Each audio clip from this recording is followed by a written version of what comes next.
The silence in the briefing room was so thick you could cut it with a knife. 23 of America's most elite warriors, men who had faced down terrorists in the mountains of Afghanistan and pirates in the waters off Somalia, sat frozen in their chairs. Not one of them dared to breathe too loudly. The woman who had just entered wasn't particularly tall, maybe 5'6" at most. She carried no visible weapons, wore no uniform that anyone recognized, and had walked past 3 levels of security like they were made of paper.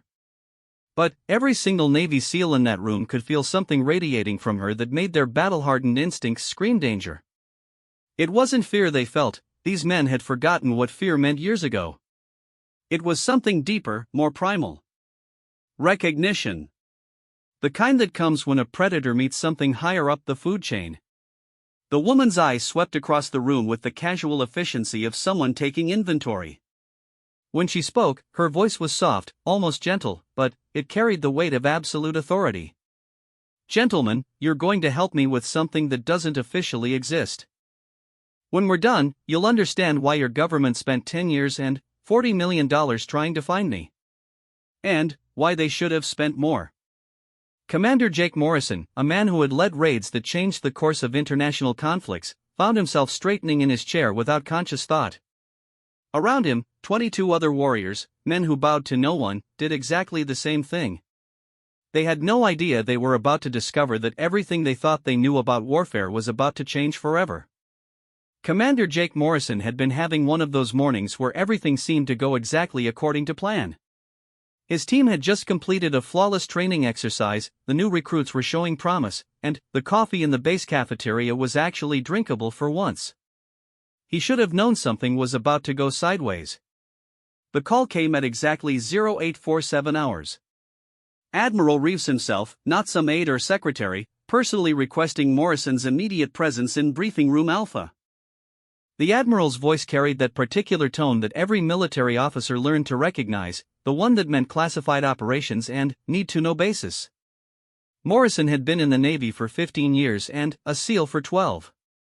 He'd led operations in 7 countries that officially never happened and earned decorations that would never see the light of day. When Admiral Reeves called for an immediate briefing, you didn't ask questions. You just showed up. The Naval Special Warfare Command facility in Coronado was a maze of concrete corridors and security checkpoints that most people would find intimidating. To Morrison, it felt like home. He knew every guard, every camera angle, every protocol.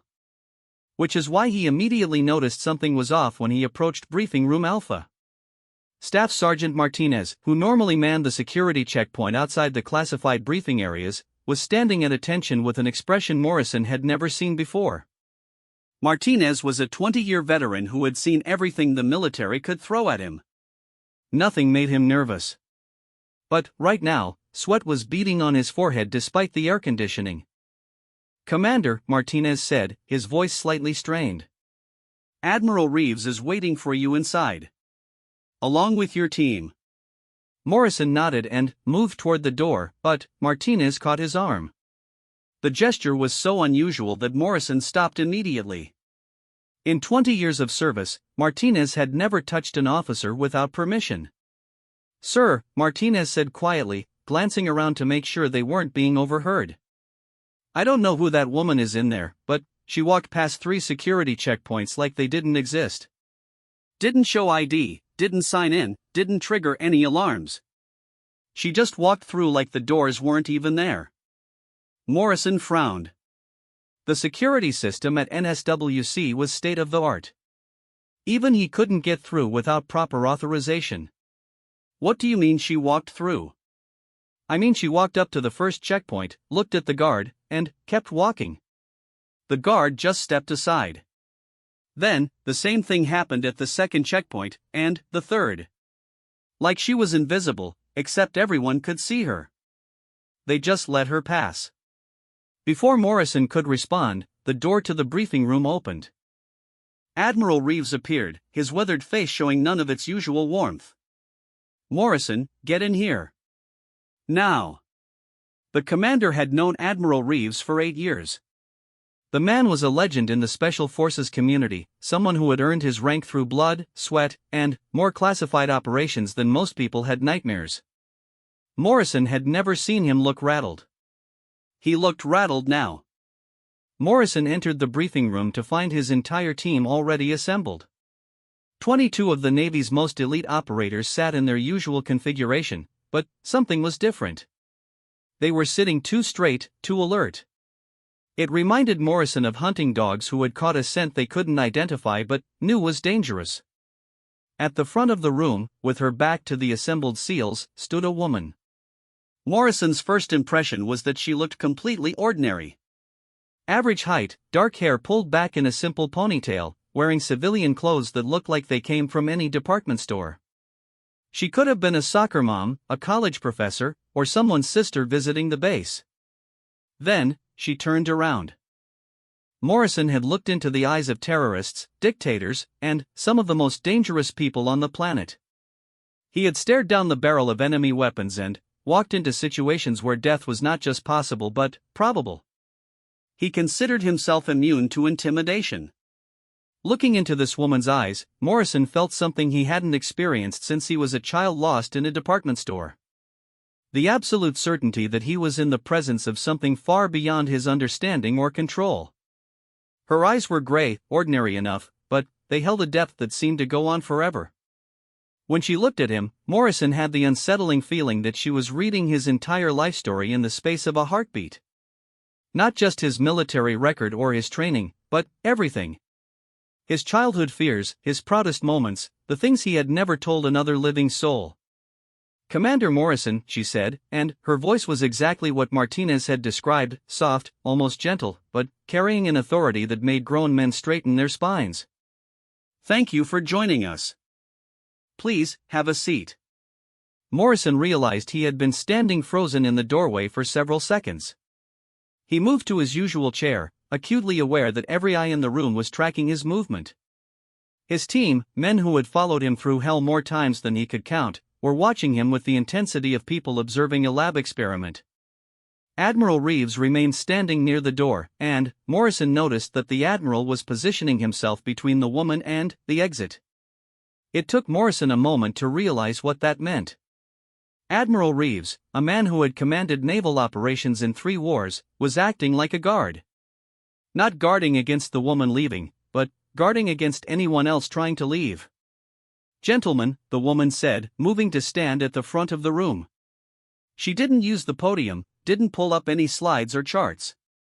She just stood there, hands clasped loosely in front of her, and commanded the attention of 23 of America's most elite warriors without apparent effort. "I know you have questions. You want to know who I am, how I got past your security, and why Admiral Reeves looks like he's seen a ghost. Those are all reasonable questions." She paused, her gray eyes moving slowly across the room, making eye contact with each SEAL in turn. When her gaze reached Morrison, he felt that same unsettling sensation of being read like an open book. "My name is Sarah Chen. At least, that's the name I'm using today. 3 days ago, I didn't exist. Tomorrow, I probably won't exist again. But right now, in this moment, I need your help with something that will determine whether several million people live or die in the next 72 hours. Morrison found his voice. "Ma'am, with all due respect, what's your clearance level? What agency are you with?" Sarah smiled, and the expression was somehow more unsettling than her serious demeanor had been. "Commander, I'm with an organization that doesn't have a name, doesn't officially exist, and answers to people you've never heard of. As for my clearance level, let me put it this way, everything you've ever done, every mission you've ever run, every secret you've ever been trusted with, I could access in about 30 seconds if I wanted to. But I'm not here to discuss my credentials." She moved to the wall display and touched something Morrison hadn't even noticed. Suddenly, the room's main screen came alive with satellite imagery, technical specifications, and what looked like intelligence reports stamped with classifications Morrison had never seen before. "I'm here because 6 hours ago, a man named Viktor Kozlov disappeared from a supposedly secure facility in Romania with something that shouldn't exist. Every intelligence agency in the world is looking for him, and every single one of them is looking in the wrong place. Except me." Lieutenant Commander Sarah Rodriguez, Morrison's second-in-command and someone who rarely spoke without being asked a direct question, raised her hand slightly. "Ma'am, What did he take? Sarah's expression didn't change, but something flickered behind her eyes that made Morrison's stomach tighten. He took the location of every deep-cover CIA asset currently operating in hostile territory. 347 people whose lives depend on their identities remaining secret. Their names, their covers, their families, everything. The room fell silent. Every person present understood the implications immediately. 347 agents would die, along with anyone who had ever helped them. Entire intelligence networks would collapse. Operations that had taken years to establish would be blown in a matter of hours. The official response, Sarah continued, is a joint task force involving the CIA, NSA, and 3 international agencies. They're very professional, very thorough, and they're going to fail completely. Because they're looking for Viktor Kozlov. She touched the screen again, and the image changed to show a photograph of a man in his 50s with graying hair and thick glasses. He looked like an accountant. But Viktor Kozlov has been dead for 6 years. Morrison felt the first real chill of the morning. Then, who took the intel? Sarah's smile returned, cold as Arctic wind. Someone who has been using Viktor Kozlov's identity so perfectly that even his former colleagues believe he's alive. Someone who has spent 6 years infiltrating the very heart of Western intelligence operations. Someone who, until 3 days ago, we believed was just a myth. She touched the screen one final time, and the image changed to show a different photograph. This one showed a woman with short blonde hair and blue eyes, smiling at the camera like someone posing for a family photo. She looked completely harmless. Meet Anna Volkov. The most dangerous person currently walking the planet.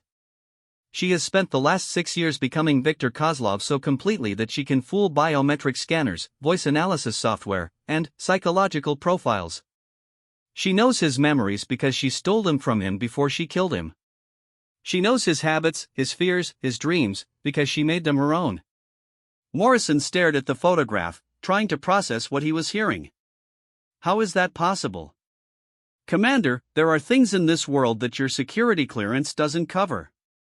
Things that make your most classified operations look like public information. Anna Volkov represents technology that officially doesn't exist, being used by people who officially aren't there, for purposes that would terrify anyone with enough clearance to understand them. Sarah walked back to the center of the room, and Morrison noticed that every SEAL was now leaning forward slightly, drawn in despite the disturbing nature of what they were hearing. The good news is that we know where she's going. The bad news is that she's going to a place where your government can't officially send anyone. A place where, if you're caught, you'll be disavowed so quickly that your own families will be told you never existed. Admiral Reeves finally spoke, his voice rough with tension. Tell them about the timeline. Sarah nodded. Anna Volkov is planning to sell the intelligence at an auction. Not to one buyer, but to 12 different hostile governments simultaneously. The auction is scheduled to take place in exactly 67 hours at a location that is, technically speaking, impossible to assault. Morrison felt his strategic mind kicking into gear despite the bizarre circumstances. What kind of impossible? The kind where the building is surrounded by 100 armed guards, sits on an artificial island 12 miles off the coast of a country that shoots down unauthorized aircraft, and is equipped with defensive systems that make your most advanced military bases look like summer camps. Lieutenant Thompson, the team's explosives expert, raised his hand. Ma'am, no disrespect, but it sounds like you need an army, not a SEAL team. Sarah's expression shifted, and, for the first time since entering the room, she looked genuinely pleased. Mr. Thompson, armies are loud, slow, and obvious. What I need is a small group of people who can do the impossible while making it look routine. People who can adapt to situations that their training never covered, solve problems that don't have solutions, and accomplish missions that exist in the gap between what's possible and what's necessary. She gestured toward the assembled SEALs. I need you because this isn't a military operation. It's not a spy mission. It's something that exists in the spaces between those worlds, and it requires people who can think beyond the limitations of conventional warfare. Morrison looked around the room at his team. These were men he had trained with, fought beside, and trusted with his life more times than he could count. They were looking back at him with expressions he recognized, the same combination of skepticism and professional curiosity they showed when presented with any new challenge. "What exactly are you asking us to do?" Morrison asked. Sarah smiled again, and this time there was something almost predatory in the expression. "I'm asking you to help me break into the most secure private facility on Earth, neutralize a woman who can become anyone she wants to be, and recover intelligence that could save 347 lives. All while making sure that no one ever knows you were there." She paused, letting the magnitude of the request sink in. "Oh, and we have to do it in 67 hours, using equipment that doesn't officially exist, with backup that won't officially be there, in a country that will officially deny we ever entered their airspace." Morrison found himself leaning back in his chair, processing the scope of what Sarah was proposing. It was the kind of mission that military planners would spend months developing, if they were crazy enough to attempt it at all. "Ma'am," he said carefully, "what makes you think this is even possible?" Sarah's expression grew serious again, and she looked at each member of the team in turn. "Because 3 years ago, I broke into the same facility and walked out with something much more valuable than intelligence data. I walked out with the architectural plans, security protocols, guard rotations, and a complete analysis of their defensive capabilities." She moved to the door, and Morrison noticed that Admiral Reeves stepped aside immediately, like someone moving out of the path of an oncoming train. "You have 1 hour to decide," Sarah said, her hand on the door handle. "If you say yes, your lives will change in ways you can't imagine. If you say no, 347 people will die, and the intelligence networks that keep this country safe will be compromised for the next decade." She opened the door and paused. "One more thing, gentlemen. When I said that Anna Volkov was the most dangerous person currently walking the planet, I wasn't being entirely accurate. She's the second most dangerous person. The first is standing right here in this room, talking to you." Sarachin walked out of the briefing room, leaving behind 23 of America's most elite warriors sitting in complete silence, trying to process what they had just experienced. Morrison looked at Admiral Reeves, who was still standing by the door with an expression that suggested he was reconsidering every life choice that had led him to this moment. "Admiral," Morrison said quietly, "what the hell just happened?" Admiral Reeves closed the door and moved to the front of the room, his movements careful and deliberate. "Jake, in 35 years of military service, I have never encountered anyone like her. She walked into my office this morning, sat down in my chair like she owned it, and proceeded to brief me on classified operations that I didn't even know existed." Morrison's team was looking between him and the Admiral, waiting for some kind of explanation that would make sense of the last 30 minutes. "She knew things," Reeves continued, "that only 3 people in the entire Department of Defense should know. She had access to files that are stored in systems that aren't connected to any network. She showed me satellite imagery that was taken yesterday from satellites that aren't supposed to exist." Lieutenant Rodriguez spoke up. "Sir, are we seriously considering this?" Admiral Reeves was quiet for a long moment. "Rodriguez, I've been ordered to give her whatever support she requests. Those orders came from someone whose existence is so classified that I'm not allowed to know their name." Morrison felt the pieces clicking into place in his mind. "Sir, are you saying this is a legitimate operation?" "I'm saying that this is the kind of operation that exists above legitimate. The kind where the people giving the orders have clearances that don't have names and operate under authorities that aren't written down anywhere." Morrison looked around the room at his team. They were all thinking the same thing he was. They had trained their entire careers for missions exactly like this. Impossible odds, unclear parameters, and stakes that were too important to measure. "Admiral," Morrison said, "assuming we say yes, what kind of support are we talking about?" Admiral Reeves smiled for the first time since Morrison had entered the room. "Jake, she's offering you access to technology that's about 20 years ahead of anything you've ever seen. Equipment that doesn't appear in any military catalog, transportation that doesn't show up on any radar, and weapons that don't leave any forensic evidence." Morrison's team exchanged glances. They were SEALs. The word impossible was just another way of saying challenging. There's one more thing, Admiral Reeves said, his expression growing serious again. If you say yes to this, there's a very good chance that none of you will ever be the same again. Sarah Chen operates in a world that most people don't even know exists. Once you've seen what she's shown me this morning, you can't unsee it. Morrison stood up, his decision already made. Around him, his team was doing the same thing. They were SEALs. They didn't back down from challenges just because they were dangerous. Admiral, Morrison said, where do we find her? Admiral Reeves checked his watch. She said she'd be in the equipment bay in exactly 53 minutes. She's going to show you what you'll be working with. As Morrison and his team filed out of the briefing room, each man lost in his own thoughts about what they had just committed to, Admiral Reeves made a phone call to a number that didn't officially exist. She has them, he said when the call was answered. They said yes. The voice on the other end was distorted by encryption, but the words were clear, good. Let's hope they survive what comes next. The equipment bay at Naval Special Warfare Command was a place Morrison knew like the back of his hand. He had spent countless hours in the cavernous space, testing gear, planning operations, and training with weapons systems that represented the cutting edge of military technology. Walking into that familiar space 53 minutes after their briefing, Morrison felt like he was entering an alien world. Sarah Chen stood in the center of the bay next to 3 large shipping containers that definitely hadn't been there that morning. Morrison was certain of this because he had walked through the equipment bay at 0630 hours during his routine inspection. These containers were each the size of a small truck and bore no markings, serial numbers, or identification of any kind. What made the scene even more surreal was the complete absence of any base personnel. The equipment bay was normally bustling with activity, technicians maintaining gear, teams checking out equipment, specialists running diagnostics on various systems. Today, it was empty except for Sarah and the mysterious containers.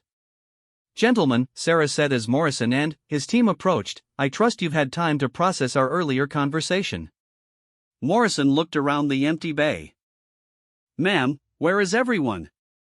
They're attending a mandatory training session that was scheduled about an hour ago. Something about new safety protocols. They'll be occupied for the next 3 hours, which should give us enough time to get you familiar with your new equipment.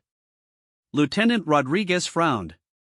Ma'am, how did you arrange a mandatory training session? You don't have authority over base personnel. Sarah's expression suggested that Rodriguez had just asked how water managed to be wet. Mr. Rodriguez, authority is just a matter of knowing which buttons to push and having the right people push them for you. The training session is being conducted by instructors who believe they're following orders from Admiral Reeves, who believes he's following orders from NAVSPECWAR Command, who believe they're following orders from the Pentagon. She moved to the first container and placed her hand on what looked like a completely smooth metal surface. Morrison hadn't noticed any kind of lock or access panel, but the container opened with a soft hiss, revealing an interior that defied physics. The container was clearly larger on the inside than it should have been. What should have been a space roughly 8 feet by 20 feet instead opened up into something that looked more like a high-tech laboratory. Workstations lined the walls, each displaying information on screens that seemed to hover in mid-air without any visible support. Spatial compression technology, Sarah said casually, noticing the team's stunned expressions. Useful for transporting large amounts of equipment in small packages. The entire interior exists in a pocket dimension that's roughly 10 times larger than the external container. Petty Officer Jenkins, the team's communications specialist, reached out tentatively to touch one of the floating displays. His hand passed right through it. Holographic interfaces, Sarah explained. Much more efficient than physical controls, and impossible to damage with conventional weapons. Everything you see here is generated by quantum processors that exist in a state of superposition until you interact with them. Morrison was trying to process what he was seeing when he noticed something that made him take a step back. The walls of the container's interior weren't walls at all. They were windows, and, through them, he could see what looked like the inside of a submarine or spacecraft. People in uniforms he didn't recognize were moving around, performing tasks with equipment that looked like it belonged in a science fiction movie. What is this place? Morrison asked. Think of it as a mobile command center, Sarah replied. The container is physically here, but the space inside is networked to a facility that exists in international waters, technically outside the jurisdiction of any government. When you step inside, you're technically no longer on American soil. She gestured for the team to follow her into the container. Morrison hesitated for a moment, then stepped across the threshold. The sensation was like walking through a soap bubble. There was a moment of resistance, followed by the feeling of stepping into a completely different environment. The air inside smelled different, charged with ozone and something Morrison couldn't identify. The gravity felt slightly heavier, and the ambient noise was a low hum that seemed to come from everywhere at once. "Welcome to the Nexus," Sarah said. "This is where the real work gets done." She moved to one of the workstations, and the holographic display immediately came alive with information. Morrison found himself looking at a three-dimensional map of what appeared to be an island, but the level of detail was extraordinary. He could see individual rooms inside buildings, the patrol patterns of guards, even the location of security cameras. "This is your target," Sarah said. "Blackwater Isle. Officially, it doesn't exist. Unofficially, it's the most secure private facility on the planet. Anna Volkov is scheduled to arrive there in 41 hours for the auction." Lieutenant Thompson studied the display with the professional interest of someone whose job was to blow things up. "Ma'am, the defensive capabilities look extensive. Anti-aircraft batteries, underwater detection systems, enough firepower to stop a small navy." "All accurate," Sarah confirmed. "Which is why we're not going to fight our way in. We're going to walk through the front door." She touched the display, and the image zoomed in on what appeared to be a small marina on the southern side of the island. Every 12 hours, a supply boat arrives at the island to deliver food, equipment, and personnel. The boat is thoroughly searched, the crew is verified against biometric databases, and the cargo is X-rayed, chemically analyzed, and physically inspected. Morrison was beginning to see where this was going. "You want us to replace the crew?" "Better than that," Sarah replied. "I want you to become the crew. Completely, perfectly, down to the cellular level." She moved to another workstation, and the display showed what looked like medical scanning equipment. "Biometric mimicry. We can alter your appearance, your biometric signatures, even your DNA markers temporarily.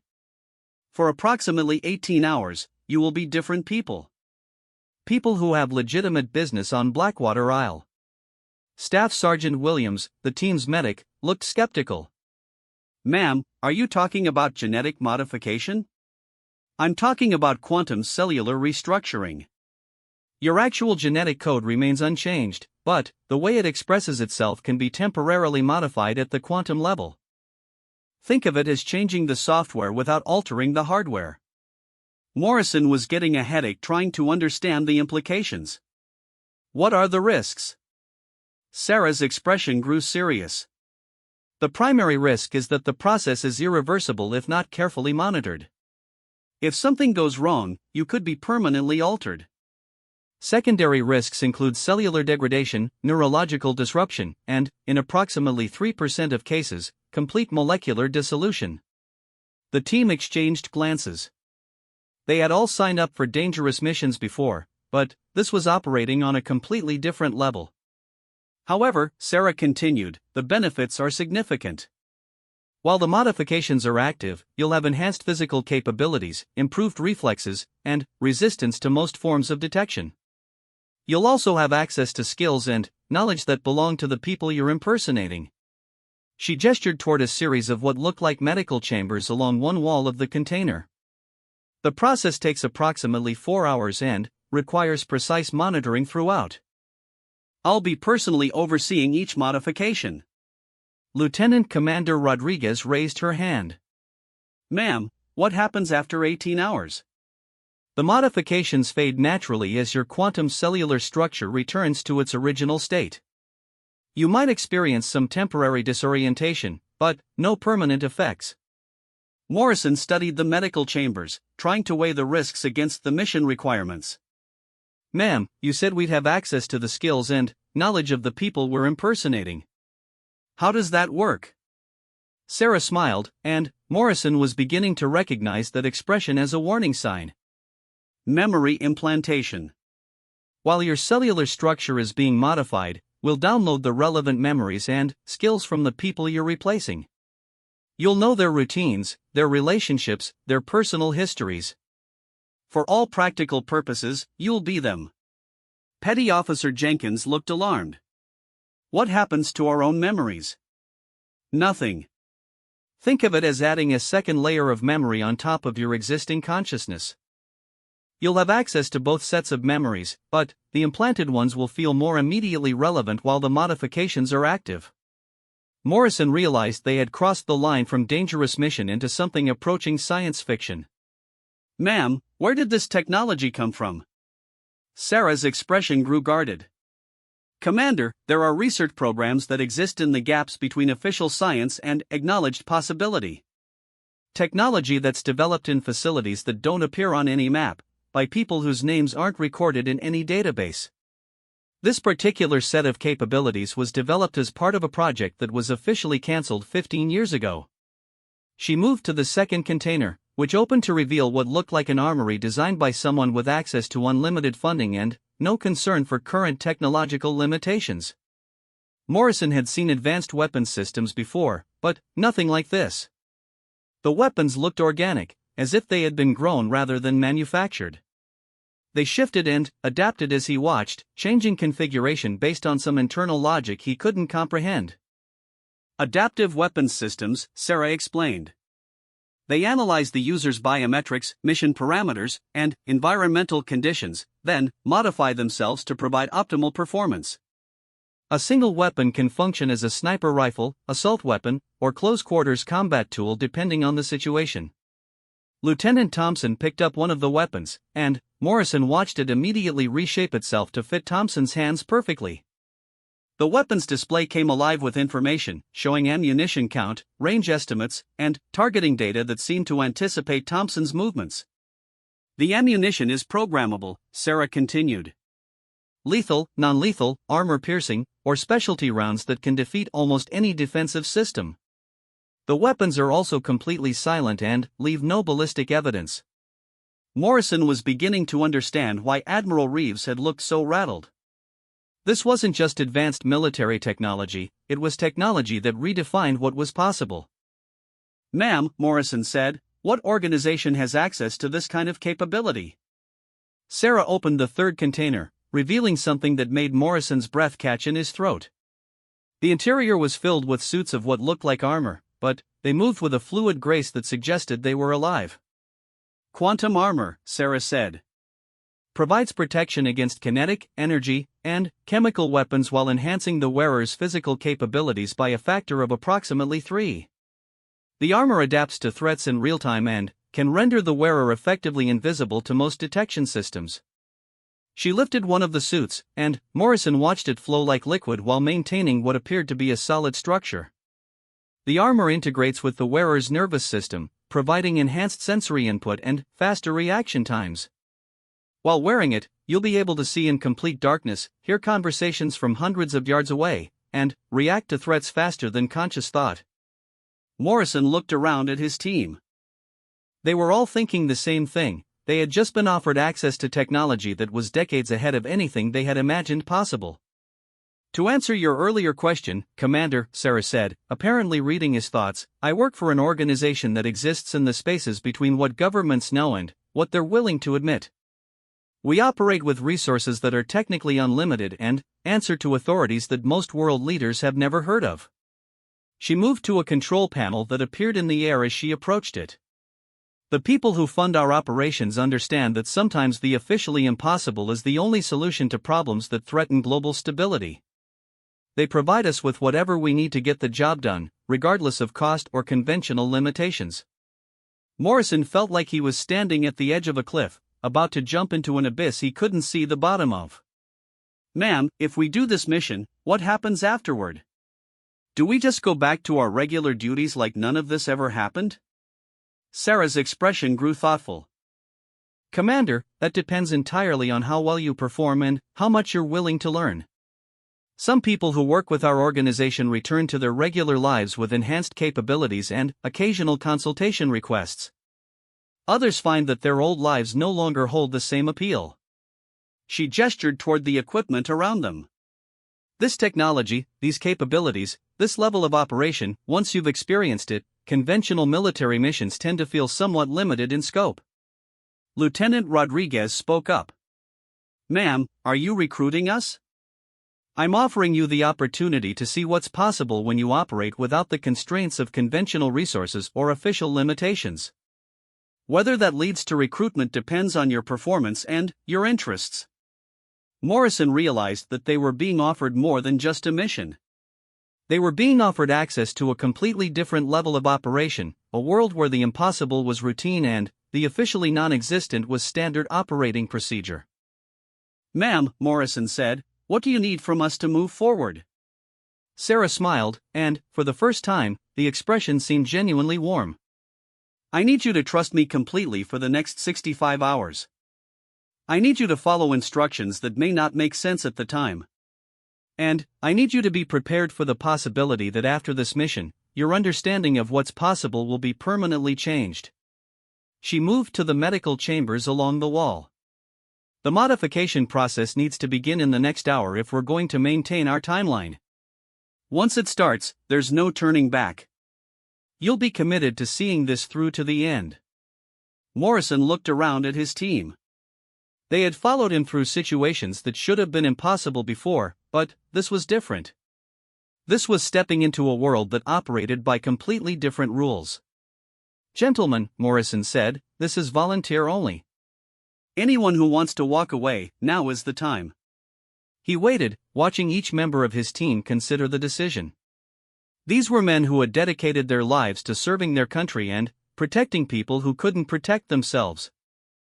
They had never backed down from a mission because it was dangerous. One by one, each member of the team stepped forward, indicating their commitment to the mission. Morrison turned to Sarah. "Ma'am, we're in. What do you need us to do?" Sarah's smile widened, and Morrison caught a glimpse of something predatory in her expression. "Excellent. Let's begin by making you into completely different people." As the team moved toward the medical chambers, Morrison couldn't shake the feeling that they were crossing a threshold from which there would be no return. They were about to become part of something larger and more complex than anything they had ever imagined. The last thing Morrison saw before entering the medical chamber was Sarah standing at a control panel, her fingers moving across holographic displays with the practiced efficiency of someone who had done this many times before. Above her, monitors showed the vital signs and biometric data of 6 different people, the crew members they were about to become. As the chamber sealed around him and the modification process began, Morrison's last coherent thought was that Admiral Reeves had been right. After this mission, none of them would ever be the same again. The quantum modification process felt like being dissolved and reconstructed at the molecular level, which, Morrison realized as consciousness faded, was probably exactly what was happening. Morrison woke up with the strangest sensation of being someone else entirely while still being himself. The memories flooding his mind belonged to a man named Marcus Chen, a supply boat captain who had been running cargo to Blackwater Isle for 3 years. Morrison could remember Marcus's first day on the job, his concerns about the mysterious nature of his clients, and his decision to stop asking questions when the pay proved too good to refuse. But, underneath those memories, Morrison's own consciousness remained intact. He knew he was Commander Jake Morrison, U.S. Navy SEALs, even as he also knew he was Marcus Chen, civilian contractor with a spotless record and security clearance level 7. The physical changes were even more disconcerting. Morrison looked down at hands that were his but weren't, slightly darker skin tone, different fingerprints, even the scars were different. When he caught his reflection in the medical chamber's monitoring screen, a completely different face looked back at him. Asian features, broader nose, different eye color. The man in the reflection was Marcus Chen in every measurable way. "How are you feeling, Commander?" Sarah's voice came from speakers built into the chamber. Morrison tried to respond and found his voice had changed as well. "Strange. Like I'm wearing someone else's skin, but it fits perfectly. That's normal." The quantum cellular restructuring creates a temporary overlay on your existing biological structure. Your original form is still there, just temporarily expressed differently. The chamber opened with a soft hiss, and Morrison stepped out into the container's medical bay. Around him, his team was emerging from their own chambers, each of them now completely transformed. Morrison had to concentrate to recognize them despite knowing who they were. Lieutenant Rodriguez had become Elena Vasquez, the boat's engineer and Marcus's second-in-command. Staff Sergeant Williams was now David Park, a cargo specialist who had been working the supply runs for 18 months. The transformations were so complete that Morrison found himself looking at strangers, despite knowing exactly who they really were. The memory integration will stabilize over the next few hours, Sarah explained.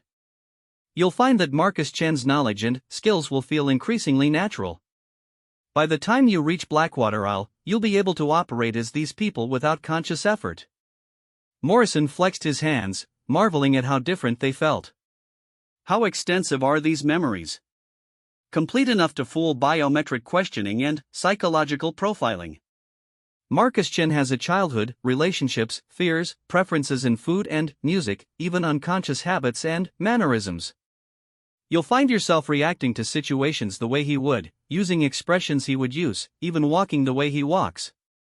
Lieutenant Thompson, now appearing as a man named James Sullivan who served as the boat's security officer, was examining his transformed hands with professional interest. "Ma'am, what happens if someone who knows these people tries to have a detailed conversation with us?" "You'll handle it perfectly," Sarah replied with confidence. The memory implantation includes not just facts and experiences, but emotional connections and relationship dynamics.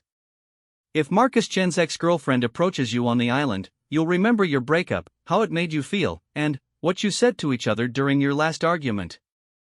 Morrison found this prospect deeply unsettling. "Ma'am, how much of our original personalities remain active during the mission?" Think of it as having two layers of consciousness. Your original mind provides tactical thinking, strategic analysis, and SEAL training. The overlay personality provides cover identity, local knowledge, and emotional authenticity. Most of the time, you'll feel like yourself operating with someone else's background. But, in social situations or under stress, the overlay personality may become dominant. Sarah moved to a workstation and pulled up what appeared to be live satellite footage of a cargo vessel moving through gray ocean waters. "Your transportation is currently 6 hours out from Coronado. The real crew is enjoying an unexpected vacation courtesy of a gas leak that required emergency evacuation. They're safe, comfortable, and completely unaware that their identities have been temporarily borrowed." Morrison studied the vessel on the screen. It looked exactly like the kind of no-nonsense cargo boat he would expect to see running supplies to remote locations. Nothing about it suggested the advanced technology or clandestine operations he was becoming involved with. "The boat has been equipped with some modifications," Sarah continued, "though they're not visible to casual inspection. Enhanced communication systems, defensive capabilities, and emergency extraction protocols. If something goes wrong, the boat can reach international waters faster than any pursuit vessel." She gestured toward another display showing the interior layout of the vessel. "Your quarters match the crew's normal accommodations exactly. Personal belongings, clothing, even the books on Marcus Chen's bedside table. Everything has been replicated to ensure perfect authenticity." Petty Officer Jenkins, now transformed into Carlos Rodriguez, the boat's communications specialist, raised his hand. "Ma'am, what's our cover story for why we're making an unscheduled supply run?" "There is no unscheduled run," Sarah replied.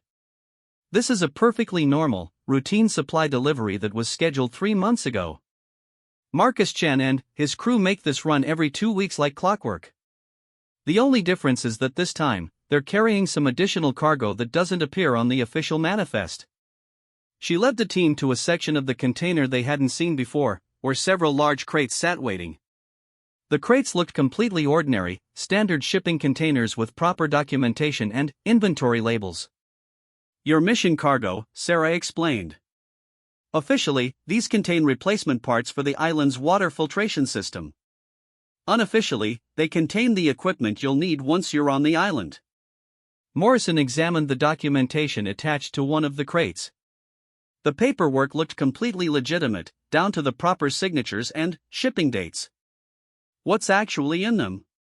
Quantum armor, adaptive weapons, surveillance equipment, and extraction gear.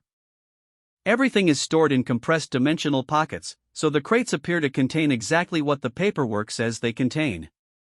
Even X-ray and chemical analysis will confirm the official contents. Lieutenant Rodriguez, operating with Elena Vasquez's memories, nodded in understanding. The island security team will scan everything as usual, but they won't detect anything unusual. Exactly. The real challenge comes after you're on the island. You'll have approximately 6 hours to locate Anna Volkov, confirm the presence of the stolen intelligence, and prepare for extraction. During that time, you'll need to maintain your cover identities while gathering information and positioning yourselves for the mission. Sarah moved to another display showing the island's layout in greater detail. Morrison found himself studying it with both his own tactical knowledge and Marcus Chen's familiarity with the location. The auction is scheduled to take place in the island's main conference facility, Sarah continued. Anna Volkov will arrive approximately 2 hours before the event begins. She'll be using the identity of Dr. Elena Kozlov, Victor's supposed sister and a respected biochemist. Morrison frowned, accessing Marcus Chen's memories of previous deliveries. The island doesn't normally host large gatherings. The security protocols for an event like this will be significantly enhanced. Correct. Which is why your timing is crucial. You'll arrive during the normal supply window, well before the enhanced security measures are fully implemented. Once you're on the island, you'll have freedom of movement that wouldn't be possible later. Sarah pulled up files showing 12 different individuals. These are the auction participants. Each represents a different government or organization with interests in acquiring the stolen intelligence. They're arriving separately and will be housed in the island's guest facilities until the auction. Morrison studied the faces, trying to memorize potential threats and opportunities. What's our extraction plan? That depends on the situation you encounter. Best case scenario, you locate Anna Volkov, confirm the intelligence, and signal for extraction. A stealth aircraft will be standing by in international waters, capable of reaching the island in 12 minutes. Worst case scenario? Lieutenant Thompson asked. Sarah's expression grew serious. Worst case, Anna Volkov detects your presence and the island goes into lockdown. In that situation, you'll need to complete the mission while fighting your way out against odds that would normally be considered impossible. Morrison felt Marcus Chen's memories providing context for the island's defensive capabilities. The place was designed to repel serious military assaults, not just casual intruders. Ma'am, what makes you confident we can succeed where conventional forces would fail? Sarah smiled, and Morrison was beginning to recognize that expression as a precursor to disturbing revelations.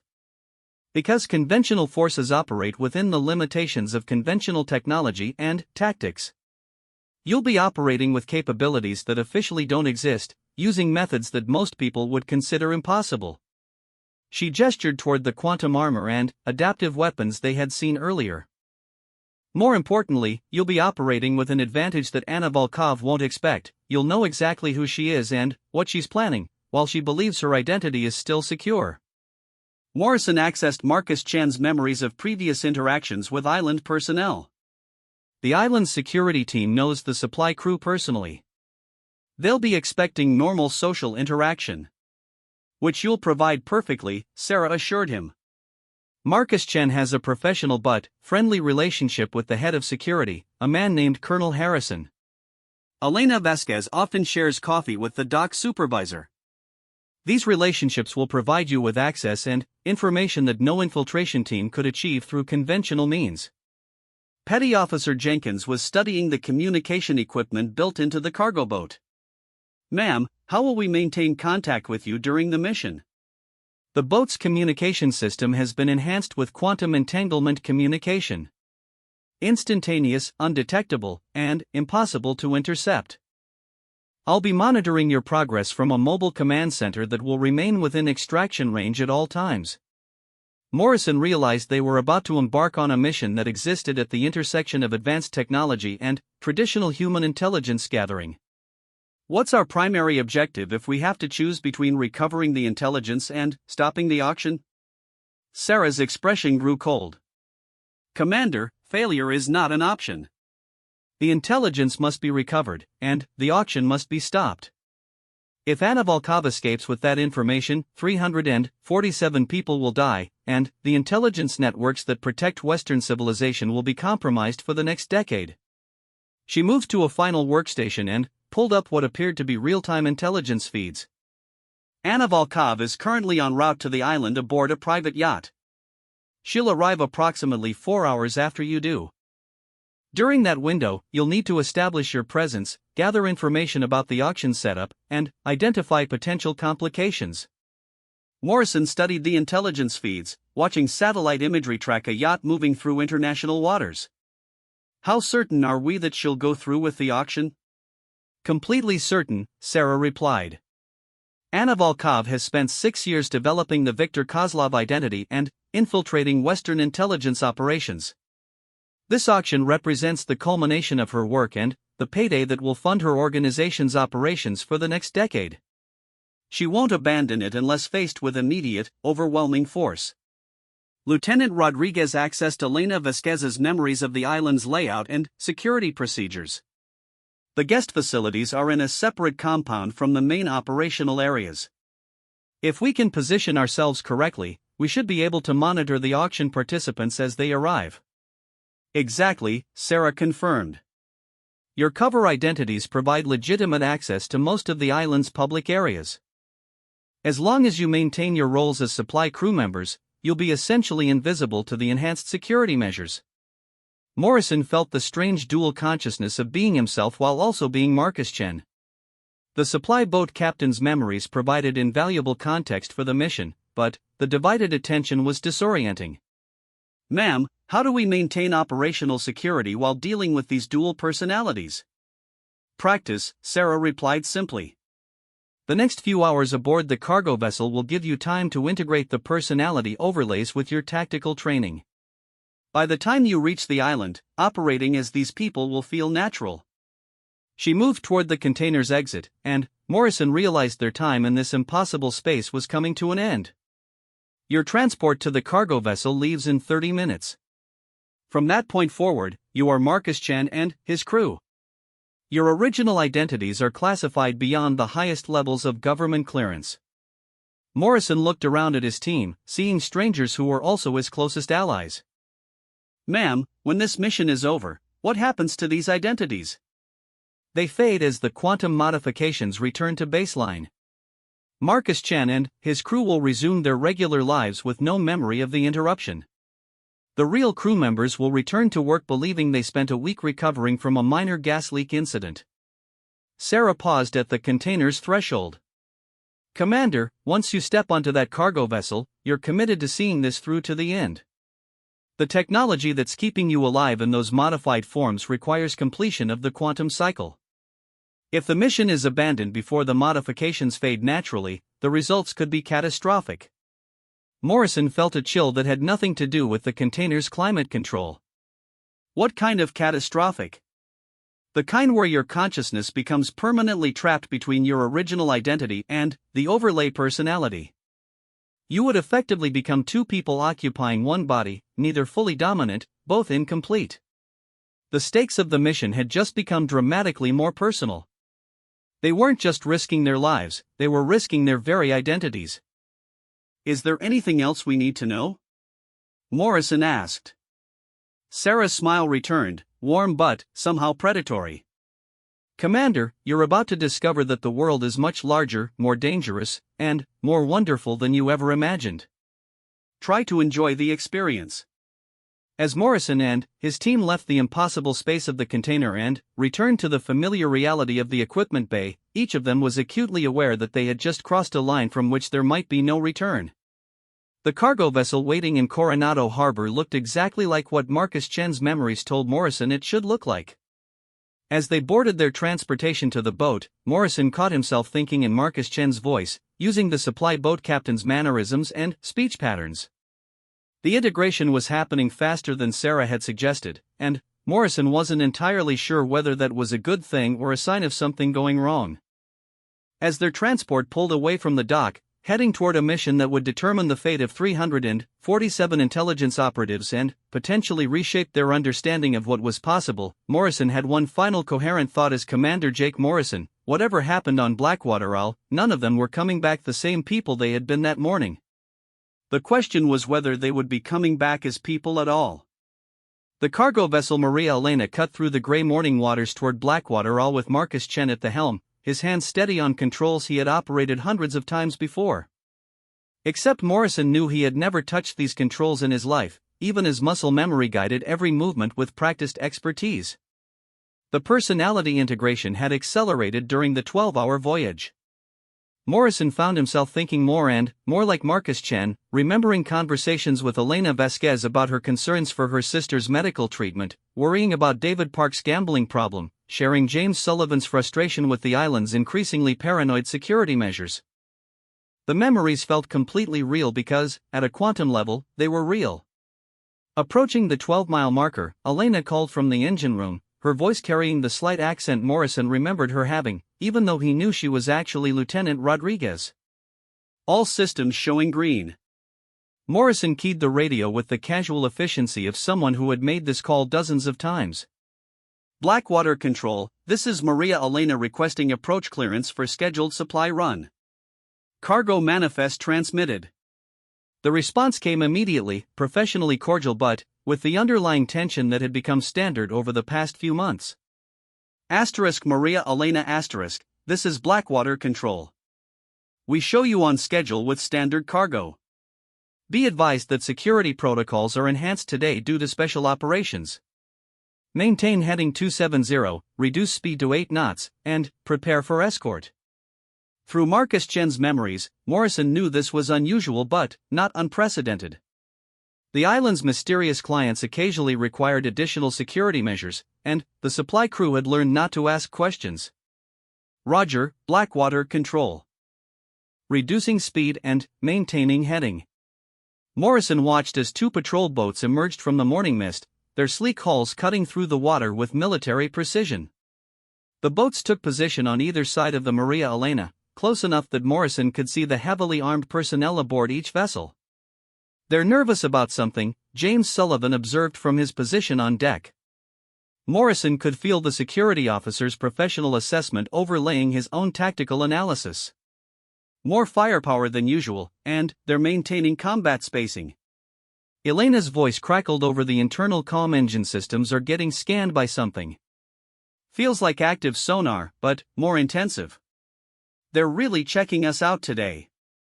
Morrison felt Marcus Chen's slight irritation at the enhanced security measures competing with his own SEAL training's appreciation for thorough defensive protocols. The dual consciousness was becoming increasingly seamless, which should have been reassuring but, instead felt vaguely ominous. Maria Elena *, you are cleared for approach to Dock 7. Security team will board for standard inspection upon arrival. Maintain current speed and heading. Roger, Blackwater Control. As they approached the island, Morrison marveled at how different it looked from the satellite imagery he had studied. The intelligence briefings had shown him the defensive positions, the guard towers, the concealed weapon emplacements. But Marcus Chen's memories provided emotional context, the gradual transformation of what had once been a relatively relaxed private facility into something approaching a military installation. The island itself was roughly 3 miles long and 1 mile wide, with carefully manicured grounds that concealed sophisticated defensive systems. The main compound consisted of several buildings designed to look like an exclusive resort, complete with golf course and marina. Only someone with Marcus Chen's experience would notice the subtle signs of militarization, the way certain buildings had been reinforced, the installation of communication arrays disguised as decorative elements, the gradual replacement of civilian security personnel with obvious military veterans. There's the welcoming committee, David Park announced from the cargo bay. Morrison could see Colonel Harrison waiting on the dock with his usual inspection team, but today the group was larger and more heavily armed than normal. Morrison brought the Maria Elena alongside Dock 7 with the practiced ease of someone who had performed this maneuver countless times. The muscle memory was so complete that he found himself executing Marcus Chen's personal style, a slight adjustment to port at the last moment that compensated for the dock's irregular construction. Colonel Harrison greeted them with his usual professional warmth, but Morrison could see the tension in the security chief's posture. Marcus, good to see you again. I trust the voyage went smoothly? No problems, Colonel, Morrison replied, automatically using Marcus Chen's slightly formal speaking style. Though I noticed you've upgraded our escort service. Special occasion? Harrison's smile was strained. You could say that. We're hosting some VIP guests this week, so security protocols are necessarily enhanced. I hope you don't mind if the inspection is a bit more thorough than usual. Morrison felt Marcus Chen's practiced patience with security procedures. Of course, Colonel. We've got the usual supplies plus some replacement parts for the water filtration system. Elena's got the manifest ready. Elena emerged from the engine room carrying a clipboard and wearing the slightly oil-stained coveralls that were part of her character's standard attire. Her transformation was so complete that Morrison had to consciously remember she was actually Lieutenant Rodriguez. Colonel Harrison, Elena said with the easy familiarity of someone who had shared dozens of conversations during previous supply runs. How's your wife's garden doing? Last time you mentioned she was having trouble with the soil pH. Harrison's genuine smile showed how completely Elena had inhabited her cover identity. Much better, thanks for asking.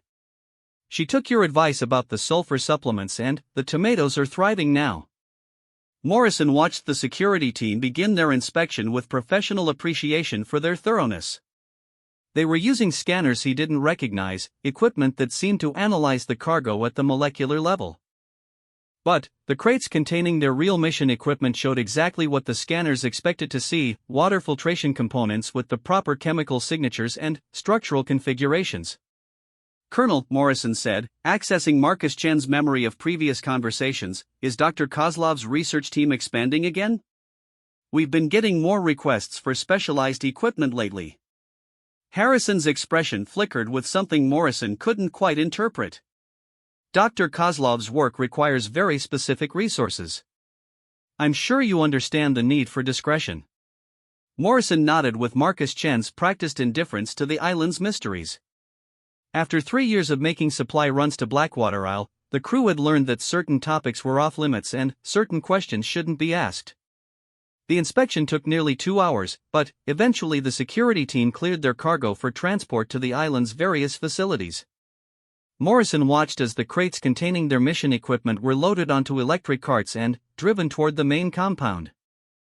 Marcus, Harrison said as the inspection concluded, I'm afraid your shore leave is going to be limited today. With the VIP guests, we're restricting access to certain areas. Morrison felt Marcus Chen's mild disappointment. The crew usually enjoyed a few hours of freedom on the island during supply runs. Elena liked to walk the gardens, David often played poker with off-duty security personnel, and James usually spent time at the small bar in the staff quarters. No problem, Colonel. How long before we can start the return voyage? Give us 6 hours to process the cargo and complete our manifests. You should be able to depart by 1800 hours. Morrison nodded, calculating the timeline in his head. 6 hours would give them time to locate Anna Volkov, assess the auction setup, and position themselves for the mission. It would be tight, but workable. As the security team departed and the Maria Elena was secured at the dock, Morrison gathered his crew for what appeared to be a casual planning session but was actually a mission briefing. Elena, I want you to check on the filtration system installation, Morrison said, knowing that the water treatment facility was located near the guest compound where the auction participants would be housed. David, head to the main warehouse and verify our inventory delivery. James, see if you can get an update on the enhanced security protocols. Each assignment would position his team members to gather intelligence while maintaining their cover identities. Elena would be able to observe the auction participants, David would have access to the island's communication center, and James would learn about any changes to security procedures. Morrison himself planned to visit the administrative offices to file the standard delivery reports, which would give him access to the island's main computer network. As his team dispersed to begin their reconnaissance, Morrison felt the strange sensation of operating with complete confidence in an environment that should have been foreign to him. Marcus Chen's memories provided detailed knowledge of the island's layout, personnel, and procedures. He knew which corridors led to restricted areas, which staff members were approachable for information, and which security cameras had blind spots. Walking through the main compound's lobby, Morrison nodded to receptionist Sarah Kim, remembering her concerns about her son's college applications and her pride in the scholarship he had recently received. The memory felt completely authentic, accompanied by the appropriate emotional context and personal connection. "Mr. Chen," Sarah called as he passed her desk. "I wanted to thank you for putting in a good word with your nephew about tutoring services. Kevin's grades improved dramatically." Morrison found himself responding with Marcus Chen's genuine pleasure at helping a friend. "I'm glad it worked out. Kevin's a bright kid, he just needed someone to help him organize his study habits." The conversation felt completely natural, which Morrison found deeply unsettling. He was inhabiting Marcus Chen's identity so completely that the distinction between cover and reality was becoming increasingly blurred. In the administrative offices, Morrison filed the delivery reports with practiced efficiency while surreptitiously accessing the island's computer network. Marcus Chen's security credentials provided legitimate access to shipping databases and inventory systems, but Morrison used his SEAL training to navigate beyond his authorized areas. What he found made him revise his assessment of the mission's complexity. The auction wasn't scheduled to involve 12 participants, it was scheduled to involve 17. 5 additional buyers had been added within the last 24 hours, including representatives from organizations that Morrison recognized as some of the world's most dangerous terrorist networks. The stakes had just escalated dramatically. Morrison also discovered that Anna Volkov wasn't planning to sell the intelligence once. She was planning to sell it multiple times, to competing organizations, creating a bidding war that would maximize her profit while ensuring that the stolen information would be distributed as widely as possible. The intelligence would be released simultaneously to multiple buyers, meaning that even if they stopped some of the transactions, enough would succeed to compromise every CIA asset currently in the field. Morrison accessed his quantum communication device, disguised as a standard shipping tablet, and transmitted his findings to Sarah Chen. The response came back immediately, text appearing on his screen in Marcus Chen's delivery scheduling software. Situation confirmed. Primary objective unchanged, recover intelligence and stop auction. Be advised, Anna Volkov may have additional security beyond what we anticipated. Maintain cover and gather more intelligence. Extraction window remains at 1800 hours. Morrison closed the connection and continued with his administrative duties, his mind racing through the tactical implications of what he had discovered. They weren't just facing enhanced security for a private auction, they were potentially walking into a gathering of some of the world's most dangerous intelligence brokers and terrorist organizers. His quantum communication device chimed softly with an incoming message from Elena. Guest compound active. 17 individuals present, all showing signs of military training. Armed security details for each delegation. This isn't a simple business meeting. A second message from David followed immediately. Warehouse network access reveals additional cargo deliveries over past week. Electronic equipment, communication systems, enough hardware to support major intelligence operation. Whatever they're planning is bigger than just an auction. James's report was the most concerning. Security protocols include lethal force authorization for unauthorized personnel in restricted areas. Colonel Harrison has been placed under supervision by unknown authority. Island is essentially under martial law. Morrison realized they had walked into something much more complex and dangerous than a simple intelligence auction. Anna Volkov was using the event as cover for a major intelligence operation that could compromise Western security networks for years to come. His tablet chimed again with a priority message from Sarah. Intelligence indicates auction is preliminary to larger operation. Anna Volkov planning to use purchased intelligence to infiltrate and destroy CIA operational networks globally. Mission parameters unchanged but urgency escalated. You are authorized to use any necessary force to prevent intelligence transfer. Morrison felt a chill that had nothing to do with the island's air conditioning. They weren't just trying to save 347 intelligence operatives. They were trying to prevent the complete collapse of American intelligence operations worldwide. As he finished his administrative tasks and prepared to rejoin his team, Morrison caught sight of a familiar figure walking through the lobby. The woman matched the photograph he had seen of Anna Volkov, but her appearance had been modified, different hair color, different facial structure, even different posture and mannerisms. She was accompanied by two men who radiated the kind of professional competence that suggested special forces training. They moved with the casual awareness of people accustomed to violence and completely confident in their ability to handle any situation. Morrison watched as Anna Volkov approached the reception desk, her movements fluid and confident. When she spoke to Sarah Kim, her voice carried a slight Russian accent that Marcus Chen's memories suggested Dr. Kozlov had always possessed. Ms. Kim, I trust the preparations for tonight's presentation are proceeding smoothly? Yes, Dr. Kozlov.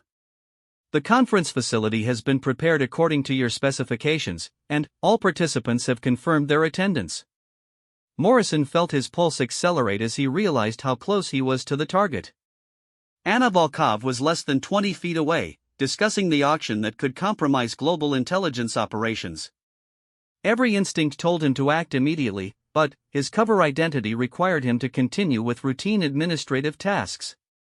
Anna Volkov's gaze swept across the lobby with the casual efficiency Morrison had noticed in the briefing room.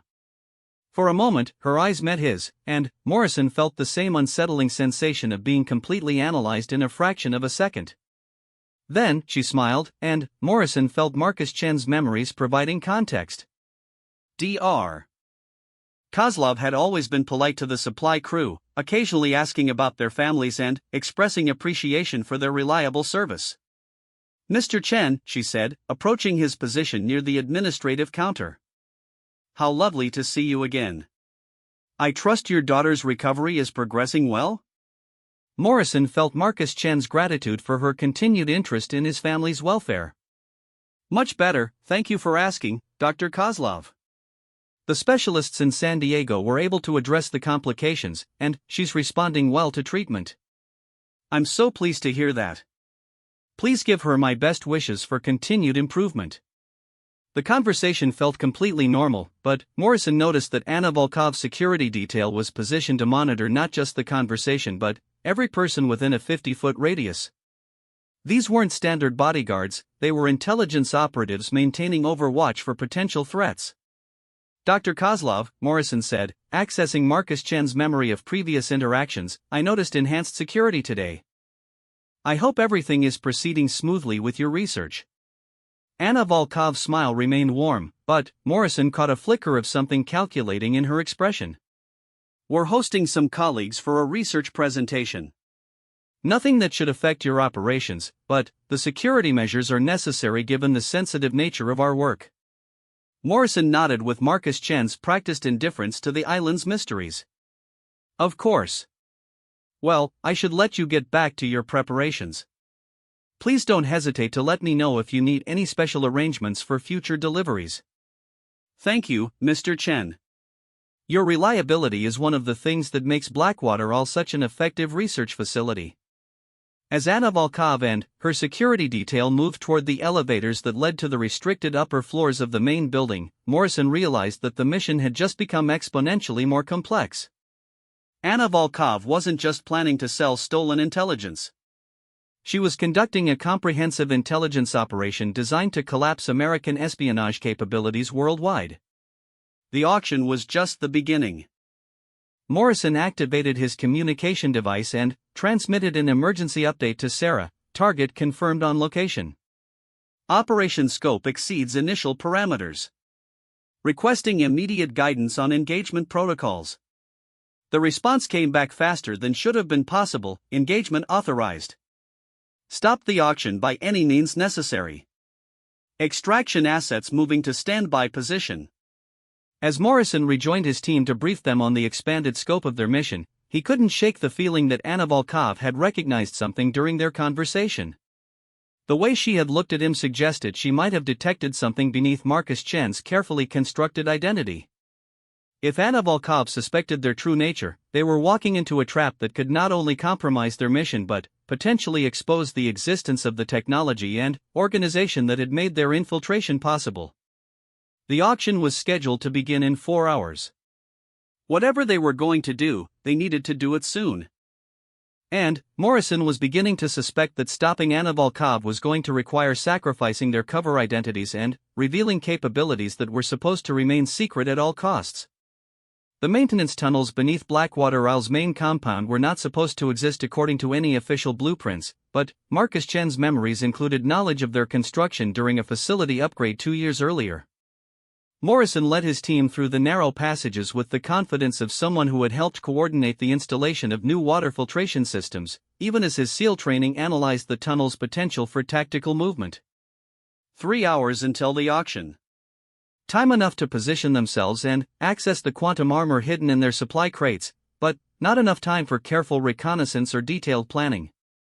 They were going to have to improvise, and improvisation at this level of operation carried risks Morrison didn't want to calculate. "Conference facility is directly above us," Elena whispered, her voice carrying Elena Vasquez's familiar cadence even as her words reflected Lieutenant Rodriguez's tactical assessment. 17 participants, plus Anna Volkov and her security detail. Approximately 40 additional personnel providing logistical support. Morrison crouched beside a maintenance access that led to the building's main electrical systems. Through Marcus Chen's memories, he knew that the conference facility's power supply could be accessed from this location, but doing so would require abandoning their cover identities and revealing their true capabilities. "David, what's the status on communication monitoring?" "They're using quantum encrypted channels for internal communication," David reported, his expression reflecting David Park's confusion about equipment he shouldn't understand overlaid with Petty Officer Jenkins's professional analysis. "Standard jamming won't work, but if we can access the main communication relay, we might be able to introduce interference." Morrison felt the dual consciousness becoming increasingly unstable. The stress of the situation was causing the personality overlays to fragment, creating moments where Marcus Chen's memories conflicted with his tactical training in ways that were becoming harder to resolve. James checked his watch with the nervous precision that characterized James Sullivan's attention to security protocols. "Enhanced patrols have increased frequency by 30%. If we're going to make our move, it needs to be soon." Morrison activated his quantum communication device and transmitted a situation report to Sarah Chen, team in position. "Ready to proceed with primary objective. Requesting confirmation of extraction protocols." The response came back immediately, "Extraction confirmed. Stealth aircraft on station in international waters. Be advised, intelligence indicates Anna Volkov may have detected your presence. Recommend immediate action." Morrison felt a chill that penetrated both his identities. If Anna Volkov suspected they were more than simple supply crew members, their window of opportunity was closing rapidly. "Elena, can you access the quantum armor without compromising our position?" "Already done," Elena replied, opening a maintenance panel that revealed equipment that definitely didn't belong in a water filtration system. Compressed storage maintained perfect concealment.